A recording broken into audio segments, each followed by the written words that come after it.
Movie की शुरुआत में हम अफगानिस्तान की बॉर्डर को देखते हैं। वहाँ पर यूएस आर्मी भी होती है जो कि किसी ऐसे आदमी की इंतजार कर रही होती है जो कि वेपन्स को डील करता था, जिसका नाम था टोनी स्टार। थोड़ी देर में वहाँ पर टोनी आ जाता है। यहाँ पर टोनी एक मिसाइल दिखाता है और कहता है ये हमने बनाया है, इतना ज्यादा खतरनाक है, एक मिसाइल एक पूरी कंट्री को तबाह करने के लिए काफी है। और फिर वहाँ पर उसका एक्सपेरिमेंट हो जाता है। दरअसल यहाँ पर टोनी आर्मी से कोई डील करने के लिए आया था। इस डील की वजह से टोनी बहुत अमीर हो सकता था। उसके बाद वो यहाँ से चला जाता है, लेकिन अचानक से कोई टोनी की कार पर फायरिंग करने लगता है। वहाँ पर मौजूद आर्मी टोनी को बचाने की बहुत कोशिश करती है, लेकिन वो लोग आर्मी पे फायर करके मार देते हैं। टोनी जान बचा के वहाँ से भाग जाता है, लेकिन जैसे ही वो सामने देखता है उसके सामने उसकी कंपनी का ही बॉम्ब पड़ा होता है। उसके फट जाने से वो शदीद जख्मी हो जाता है। फिर हमको एक दिन पहले का टाइम दिखाया जाता है जब टोनी को बेस्ट वेपन का अवार्ड मिला था। दरअसल ये कंपनी जो चला रहा था वो उसके फादर का दोस्त था जो उसके साथ मिलकर कंपनी बनाया था। जिस टाइम ये अवार्ड दिया जा रहा था उस टाइम टोनी वहाँ मौजूद नहीं था, तो उसकी अवार्ड किसी और को दिया जाता है। फिर हम देखते हैं कि टोनी कैसीनो में था। वहाँ पर एक आदमी आता है जिसने टोनी को अवार्ड दिया था। वो अवार्ड देता है तो टोनी कहता है यार मैं इसको कहाँ रखूंगा,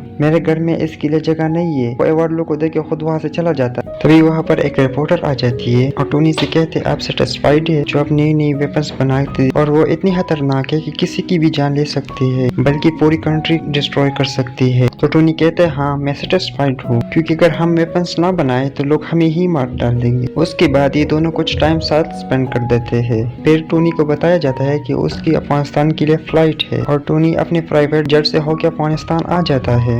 अब सीन शिफ्ट हो जाता है प्रेजेंट टाइम के ऊपर, जब टोनी बेहोश है और एक बैटरी से कनेक्टेड है। जब उसे होश आ जाता है तो ये देख के काफी हैरान हो जाता है कि मेरे साथ बैटरीज क्यों लगी हुई है। तो होश में आके अपने साथ खड़े हुए आदमी से पूछता है कि मेरे साथ क्या हो रहा है। तो वो आदमी उसे कहता है कि जब तुम्हारे साथ वो बॉम्ब एक्सप्लोड हुआ था तो उसकी कई पीसेस तुम्हारी बॉडी के अंदर ही चली गई थी। तो इतनी छोटी पीसेस थे हम उनको बाहर नहीं निकाल सकते थे। अब इसका एक ही हल था कि उसको हम तुम्हारे दिल के पास जाने से रोक दे। तो इसकी वजह से हम ये इलेक्ट्रोमैग्नेटिक वेव यूज कर रहे हैं। तो तुम्हें घबराने की कोई भी जरूरत नहीं है। हमें पता चल जाता है कि टोनी को टेररिस्ट ने किडनैप करके रखा है और तभी वहाँ पर उन टेररिस्ट का लीडर आ जाता है। वो टोनी से कहता है जानते हो मैं तुम्हें यहाँ किडनैप करके क्यों लाया है, मुझे तुम्हारा बनाए हुआ मिसाइल काफी पसंद आया और जैसे कि तुम जानते हो यूएस आर्मी ने हमारे बॉर्डर पर कब्जा करके रखा है, तो मैं चाहता हूँ कि सेम मिसाइल तुम हमारे लिए भी बनाओ और बस जैसे तुम हमें मिसाइल बना के दे दोगे तो मैं उन पे अटैक करके तुम्हें छोड़ दूंगा।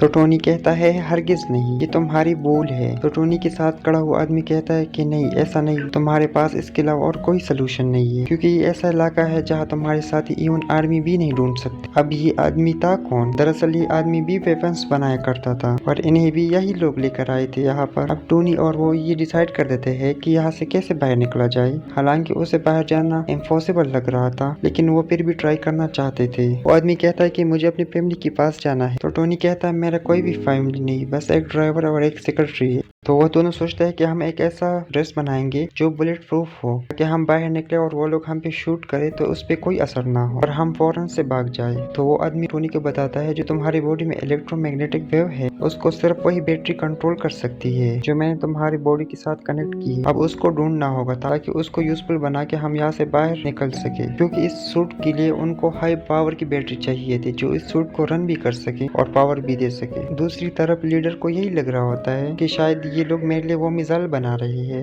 तो इसको मटेरियल भी देता रहता है, क्योंकि वो नहीं जानता था कि मिसाइल के लिए कौन कौन सी चीजें दरकार होती है। लेकिन जल्द ही जब वो सूट तैयार हो जाता है ना तो उस लीडर को भी उस बात का पता चल जाता है। तो उस बहुत गुस्सा आ जाता है। फिर वो उस आदमी को जो टोनी के साथ सूट बनाने में हेल्प कर रहा था तो शदीद जख्मी कर देता है। टोनी अपना वो सूट पहनता है और उसमें सारा सिस्टम डाउनलोड करता है और वहाँ पर मौजूद सारे आदमियों को मार देता है और उस कैब से बाहर निकल आ जाता है। फिर टोनी सूट की हेल्प से वहाँ पर मौजूद सारे वेपन्स को डिस्ट्रॉय कर देता है और अपने सूट में मौजूद रॉकेट लॉन्चर की हेल्प वहाँ से फ्लाई कर जाता है। अब वो गिरता है एक डिजर्ट में, जहाँ पर उसकी टीम उसे ढूंढ लेती है और वापस उसी जगह पे लेके आती है जहाँ पर वो लोग रहा करते थे। वहाँ पर टोनी के फादर की फ्रेंड होते हैं जिन्होंने इनके साथ मिलकर ये वेपन कंपनी खोली थी। फिर टोनी कहता है मैं लाइव आना चाहता हूँ और मीडिया के सामने प्रेस कॉन्फ्रेंस भी करना चाहता हूँ। अब हम देखते हैं कि टोनी पूरी मीडिया से बात कर रहा होता है। वो कहता है कि मुझे अफगानिस्तान के लोगों ने किडनैप किया था। उन्होंने मुझसे डिमांड की कि मैं उनके लिए वेपन्स बनाया करूं। मैंने ये सोचा है कि मेरे वेपन्स कितना प्रॉब्लम क्रिएट करती है और वो लोग भी मेरे वेपन्स हासिल करके जंग करना चाहते हैं और मैं ये सब करना नहीं चाहता। इसलिए मैं अपनी कंपनी बंद कर रहा हूँ। एटलीस्ट अगर कंपनी बंद ना भी की तो मैं कभी भी इस कंपनी के लिए वेपन्स नहीं बनाया करूंगा। तो वो आदमी जो टोनी के फादर का दोस्त था वो सब मीडिया वाले से कहते कि नहीं नहीं नहीं, टोनी बेचारा अभी अपने जान बचा कर आया है, अभी अपने सेंसेस में नहीं है,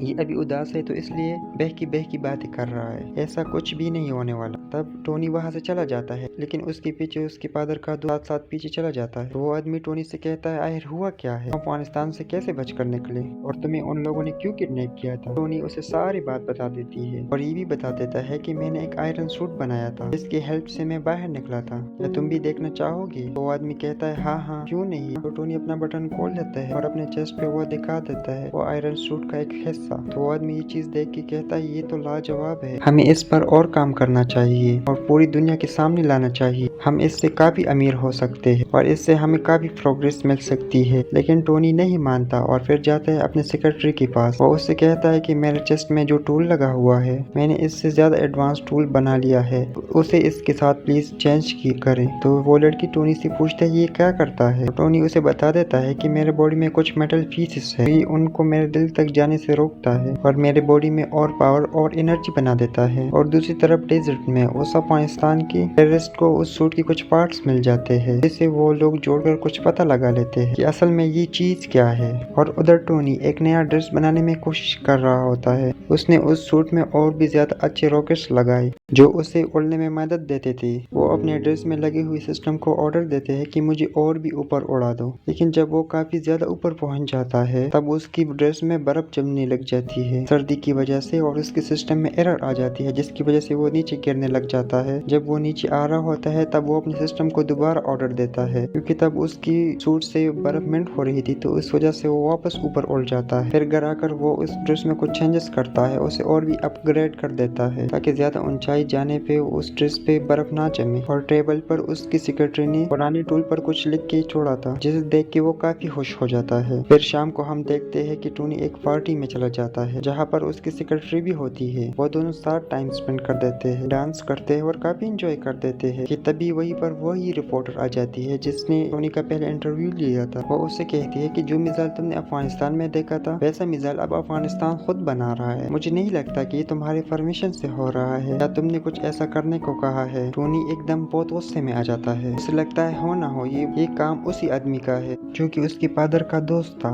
यानी उस कंपनी का शेयर पार्टनर। फिर टोनी सीधा उस आदमी के पास जाता है और उससे पूछता है कि वाकई तुमने वो मिसाइल बनाया हुआ था। तो वो कहता है हाँ मुझे ऐसा करना पड़ा। तो टोनी कहता है तुम्हें पता भी है कि वहाँ जो लोग हैं जो टेररिस्ट हैं वो लोगों को कितना मार रहे हैं और तुमने उन्हीं टेररिस्ट की मदद कर ली, हमारी कंपनी ऐसा काम नहीं करती। लेकिन वो उसकी एक नहीं सुनता। फिर टोनी घर आ जाता है और खुद कुछ करने का सोचता है। टोनी अपने ड्रेस को बहुत एडवांस बना देता है, उसमें उसने हर तरह की टेक्नोलॉजी यूज कर दी थी जो कि फायर भी कर सकती थी और छोटे छोटे रॉकेट भी शूट कर सकती थी। टोनी फौरन से वो ड्रेस पहनकर अफगानिस्तान चला जाता है। वहाँ पर जाकर वो सब आदमी से लड़ने पर लगता है, इवन उन टेररिस्ट की लीडर से भी। और फिर अपने सूट से वहाँ पर एक छोटा सा रॉकेट छोड़ देता है जिससे वो जगह डिस्ट्रॉय हो जाती है। वहाँ की एयरफोर्स को भी पता चल जाता है कि यहाँ पर कोई ब्लास्ट हुआ है लेकिन वो आयरन मैन को ढूंढ नहीं पाते। फिर टोनी अपने उस दोस्त को कॉल कर देता है जो उसको अवार्ड देने के लिए आया था। वो अपने दोस्त से कह देता है कि मैं ही हूँ, ये ब्लास्ट मैंने ही की, तो प्लीज तुम इस मैटर का ख्याल रखो। तो फिर जब उससे पूछा जाता है कि अटैक किसने की तो वो कहता है हो सकता है कई दुश्मनों ने अपने मिलकर ही अटैक किया, यानी वो ये बात टोनी पे नहीं आने देते। अब टोनी के फादर की दोस्त जब ये बात सुनती है तो वो काफी हैरान हो जाता है कि ऐसे कोई अटैक करके गायब हो सकता है। वो फौरन से अफगानिस्तान चला जाता है और वहाँ के टेररिस्ट से बात करता है। तो वो टेररिस्ट कहते हैं कि हम जान चुके हैं काम किसका है लेकिन हम तब तक खामोश है जब तक हम पूरी बात का पता न लगाए। ये आयरन मैन ही है क्योंकि हमें उसके सूट के कुछ पार्ट्स डिजर्ट से मिले हैं। और टेररिस्ट उस आदमी से कहते हैं कि अगर तुम हम लोगों को कुछ पैसे दे मैं इस सूट का डिजाइन तुम्हें बता सकता हूँ। लेकिन टोनी के फादर की दोस्त ऐसा नहीं करता बल्कि उन लोगों को डरा धमकाकर और ड्रेस अपने साथ लेके आ जाता है। टोनी को पता चल जाता है उसका पुराना ड्रेस किसी ने चुरा लिया है। वो फौरन से अपने सेक्रेटरी के पास चला जाता है कि कैसे भी करके मुझे उसको रोकना होगा कि कहीं ये सारी इंफॉर्मेशन लीक ना हो जाए और वो मेरा नाम मेरा आइडेंटिटी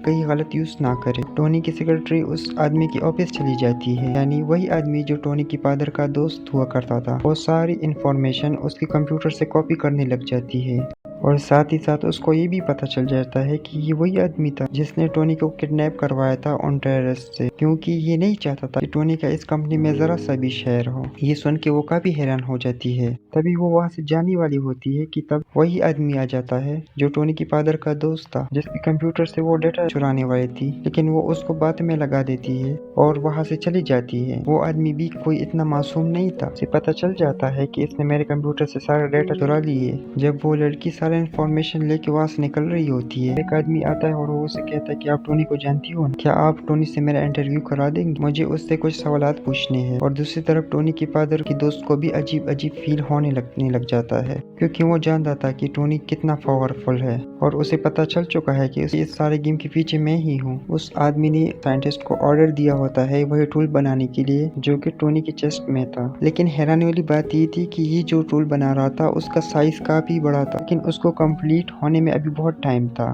तो ये जाता है टोनी के घर काफी गुस्से में। वो टोनी की बॉडी को डीएक्टिवेट कर देता है, उसकी चेस्ट से वो टूल यानी उसका हार्ट निकाल देता है और उसे ले जाता है, जिसकी वजह से टोनी बहुत डाउन फील करने लग जाता है और उसके बगैर वो ज्यादा देर तक जिंदा रहने वाला नहीं था। कि तभी टोनी को याद आ जाता है कि उसकी सेक्रेटरी ने उसको एक पुराना टूल भी दिया था। वो फौरन से उसे लगा लेता है और अपना ड्रेस दोबारा अपनी बॉडी पे लेके आ जाता है। टोनी के फादर का दोस्त वो टूल लेके चला गया होता है। उसने काफी बड़ा आयरन सूट बनाया होता है जिसका वो नाम रख देता है आयरन मॉन्गर। वो आदमी जो टूल उसने टोनी की चेस्ट से निकाला होता है वो उसके अंदर लगा लेता है, जिससे वो एक्टिवेट होने लग जाता है। उसमें कई पावर आ जाती है, लेकिन इतनी ही देर में असली आयरन मैन भी वहाँ पर आ जाता है और इन दोनों में काफी ज्यादा फाइट हो जाती है। अब वो दोनों लड़ते लड़ते रोड पे आ जाते हैं। तभी आयरन मैन को याद आ जाता है कि ये सूट तो अभी मुकम्मल नहीं है, मतलब अभी भी कहीं ज्यादा फीट पे जाके ये फ्रीज हो जाएगा। वो फौरन से ऊपर उड़ने लग जाता है ताकि आयरन मॉन्गर भी उसकी पीछे आ जाए। जब वो लोग बहुत ऊपर पहुंच जाते हैं तो आयरन मॉन्गर का सूट जमने लग जाता है, फ्रीज होने लग जाता है। वो अजीब सा होके नीचे गिरने लग जाता है, लेकिन तभी वो नीचे आके वो दोबारा से एक्टिवेट हो जाता है और वो आयरन मैन पे अटैक करने लग जाता है। और अब पता है ये लोग कहाँ जाके गिर जाते हैं, उसी लैब पे जहाँ पर ये बहुत बड़ा टूल बना रहा। इसी टूल को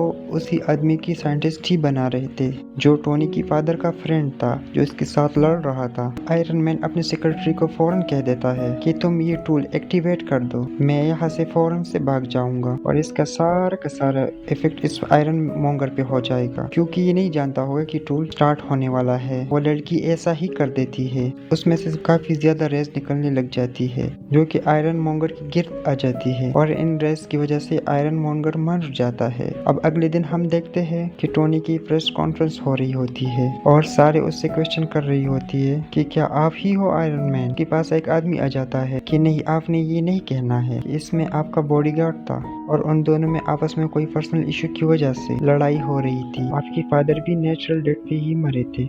लेकिन टोनी वो स्क्रिप्ट उठा के सबके सामने चला जाता है। तभी उसका दोस्त उसके कान में कुछ कह देता है, वही बात कहो जो सच है। आयरन मैन सबके सामने कह देता है कि आई एम आयरन मैन, यानी अब सबको पता चल जाता है कि असली आयरन मैन कौन है, वो टोनी ही है। इसी के साथ आयरन मैन पार्ट 1 यही खत्म हो जाता है। और आप लोगों से गुजारिश है, अगर आपको ये वीडियो अच्छी लगी हो तो इस वीडियो को लाइक करें, शेयर करें एंड सब्सक्राइब करें, ठीक है, ताकि आने वाले वीडियोस की नोटिफिकेशन आपको मिलते रहे। Thank you.